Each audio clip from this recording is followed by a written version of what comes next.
The purpose of our visit here was to help a client who was having issues with her dog and cat not getting along. The two dogs, you have Mia and you have Marvin. Mia is the older boxer. Mia has lived a peaceful life with the cat. Marvin, on the other hand, has a tense, negative association, more, I don't even call it predator, prey drive type of thing, because it's more of a fixation. It's more of an obsession with the cat that's based in curiosity, it seems like, that he can't fill. He's attacked the cat twice, and one was, I got hurt actually during the attack because I jumped to stop him and I cut my leg on something outside, and so I had that image in my brain of that could happen, that this could go bad, and we could be there again. And every time Marvin reacted to the cat, the humans got really worked up. And so now it makes the connection even more negative. So Marvin looks at the cat, the humans look at the cat, the humans get nervous of what Marvin's gonna do, and Marvin just senses the nervous. And so now he wants to control the cat even more. The first time she was in there, you could get a sense that Teresa was tense with the dog and the cat in the same room together, because she was kept going back to her past. You know, what her images were, the bad things that she had pictured. So the owners are very tense, and the cat is essentially living in a bedroom for its entire life.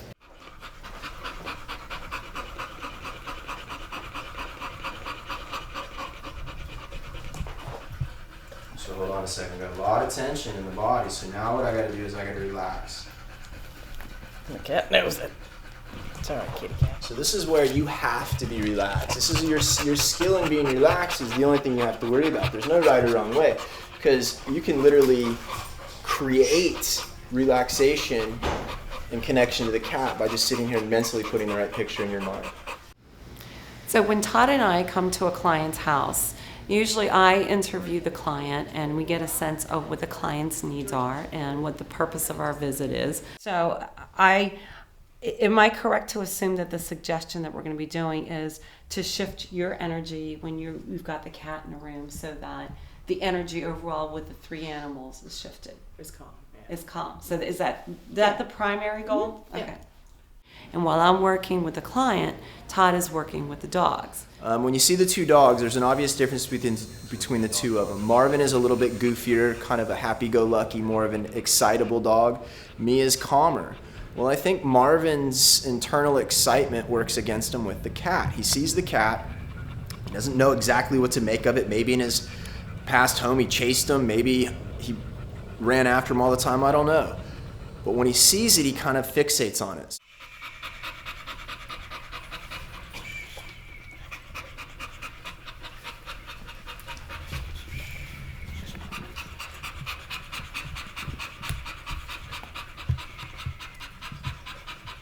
And there's trust issues between the cat and Teresa as well. The cat doesn't trust that she's going to protect her. So then Teresa doesn't trust that Marvin's not going to chase the cat. And we have trust issues. Leadership's about trust and respect. And without trust, you can't convince a dog not to do something, especially a primal urge they have. So I think that's what we're seeing.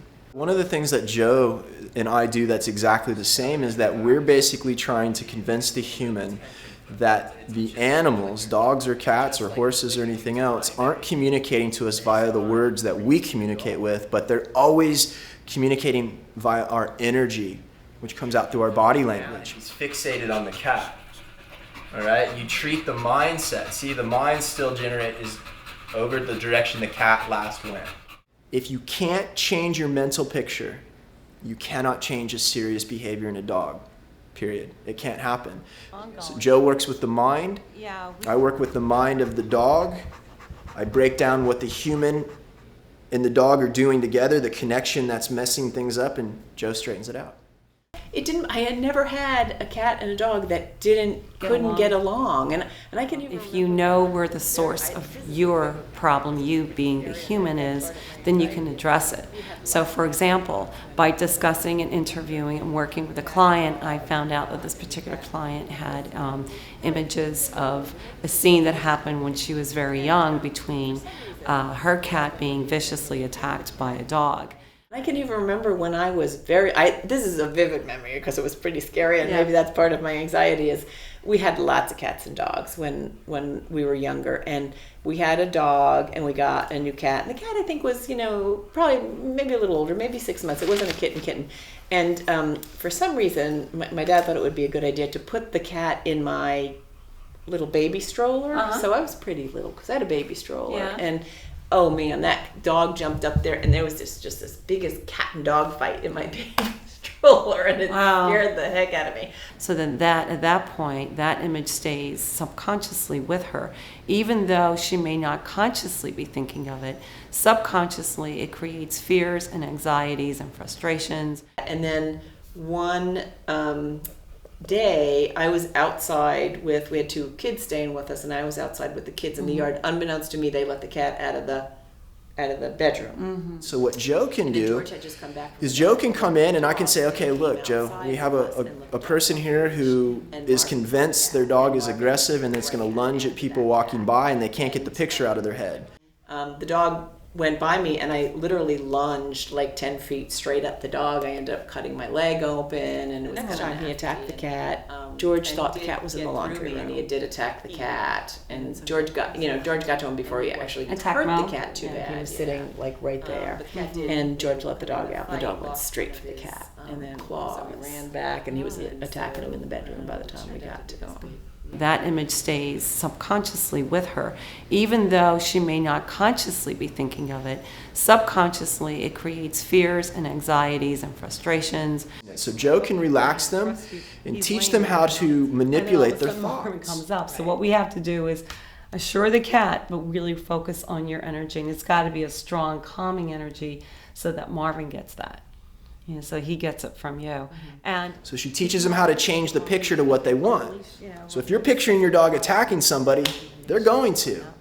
But when you start to picture your dog being relaxed with humans, interacting with humans, being, given affection by other humans, the dog is going to immediately get a different message. take a deep breath from your nose and exhale through your mouth. We're going to take another deep breath all the way from the bottom of your feet. What I do with the owner is I calm them, I put them in a calm, relaxing mode, and I basically draw upon the calm energy that's within them already that they haven't used in a while. And now within that area of calm, within the image of calm, you, with the power of your imagination, will create an image. The process of reworking your dog is not going to work unless you have that image created in your mind. Calm and trust of yourself, and trust of your animals, and trust of George. And that image is an image of you and 2 dogs and a cat, and they are yours. They are all yours, all 3 of them. The human has to be at least balanced enough to stay in the present so that there's no emotions, no negative feelings, no preconceived ideas that are attached to the dog that you're working with. Because if you're not in that state, the dog will pick it up immediately, and it won't work no matter what you do. And you're going to feel balanced and in control, and there won't be any more problems associated with this. They've been gone, they've been cut, they've been severed. It is just you remaining in the present, you in the moment, you with your animals, with them trusting you, and you in full control of you. You know, I came out of the exercise feeling good, feeling calm, feeling tranquil, and I carried that into the room. I didn't let anything throw me off. I didn't let the cat getting kind of stressed out throw me off. I didn't, oh my gosh, it's okay. And I just kind of followed Todd's direction on what to do with the cat, when to correct the dog, and I saw the dog respond, and I didn't give up until the dog responded. And after the session, she came in, and you could get a sense just by the way she moved that she was much more relaxed. One of the things I see in people is quick mind, quick body. So if you're tense, if you're nervous, if you're frustrated, if you're angry, your body moves quicker. It's got a different move to it. And animals pick up on that immediately. That's how they sense our fear. But when you're relaxed, when you're peaceful, internal, you have a flow. Your body moves with a certain flow that animals pick up on. So what that does is it immediately creates a heightened sense of relaxation instead of tension. And there was a distraction. I don't know quite what it was. A collar made a noise, the cat made a noise, and it stimulated the environment with energy. I had her start to stand up because by going from a sitting to a standing position, you're raising your energy level. So you're actually communicating to a dog louder from a standing position versus a sitting position. Whereas most people will say, sit, sit. Well, dogs don't get that. All they get is that you're becoming tense and nervous. But if you say, sit, sit, that rise is more power. But I just continued to apply more of my presence, more pressure there on the dog until the dog calmed down again. Then that made me calmer. When the dog calmed, then I calmed. So it was like a cycle. A cat, another dog, they can look at you and tell if you're controlling the other dogs or cats in the environment.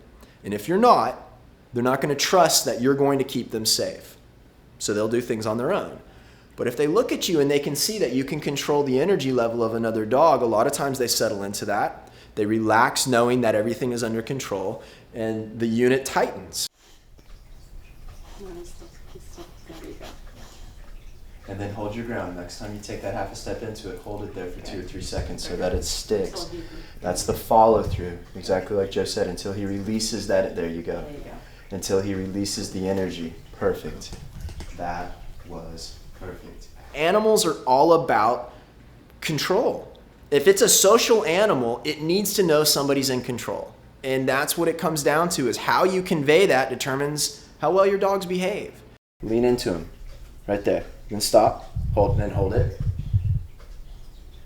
Wait till that energy drains. And if it doesn't drain, lean into him a tiny bit more. Like a screw. You're slowly tightening the pressure, asking for something. And then once you get the change, you hold it. He's kind of avoiding. There you go. There you go. Good boy. Hi, Chief. Good boy. See?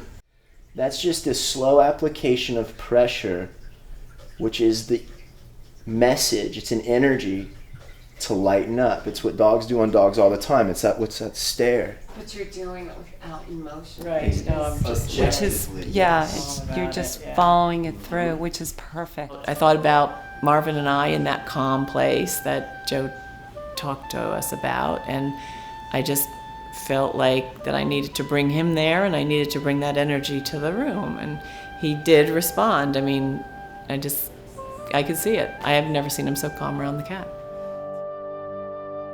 We were successful with Teresa. She saw the energy shift immediately, and she said that she had never seen her dog Marvin be as calm and relaxed and laying on his side around the cat in the room. So that was a huge step for us.